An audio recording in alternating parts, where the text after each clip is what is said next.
আজকে আমি রান্না করব ঝালঝাল কই মাছের ঝোল। এজন্য প্রথমে নুন হলুদ লবণ দিয়ে মাছগুলোকে মাখিয়ে ভালো করে তেলে ভেজে নেব। ভেজে নেওয়া হয়ে গেলে একটি কড়াইতে কেটে রাখা পেঁয়াজ এবং মরিচ দিয়ে ভালো করে ভেজে নেব। সামান্য লালচে ভাজা হলে এর মধ্যে দিয়ে দেব আদা রসুনের পেস্ট, পরিমাণ মতো হলুদের গুঁড়ো, মরিচের গুঁড়ো, ধনিয়ার গুঁড়ো এবং লবণ। মশলাটিকে ভালো করে কষানোর পরে তেল উঠে যাবে। এর মতো পর্যায়ে কেটে রাখা আলুগুলো দিয়ে ভালো করে নেড়ে চেড়ে নেব। আলুগুলোকে ভালো করে কষানোর জন্য সামান্য পানি দিব, পানি দিয়ে ঢেকে রাখবো। দেখুন আলুগুলো কষানো হয়ে গেছে। এই অবস্থায় কেটে রাখা ঢ্যাঁড়সগুলো দিয়ে ভালো করে নেড়ে চেড়ে নেব। ঢ্যাঁড়সগুলো কষানোর জন্য সামান্য পানি দিব, দিয়ে ভালো করে কষিয়ে নেব এবং পরিমাণ মতো ঝোল দিয়ে দেব। ঝোল দিয়ে সামান্য নেড়ে চেড়ে নেব এবং ভেজে রাখা মাছগুলোকে দিয়ে দেব। দেখুন আমার তরকারিটিতে কিন্তু বলক উঠে এসেছে।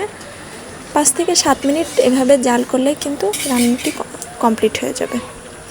আপনারা সবাই সবজি দিয়ে এই মাছটি খেয়ে দেখবেন, অনেক মজা লাগে খেতে। আমার রান্না প্রায় হয়ে এসেছে। সবাই একবার হলেও এভাবে রান্না করে খেয়ে দেখুন। তৈরি হয়ে গেল ঝালঝাল কই মাছের ঝোল।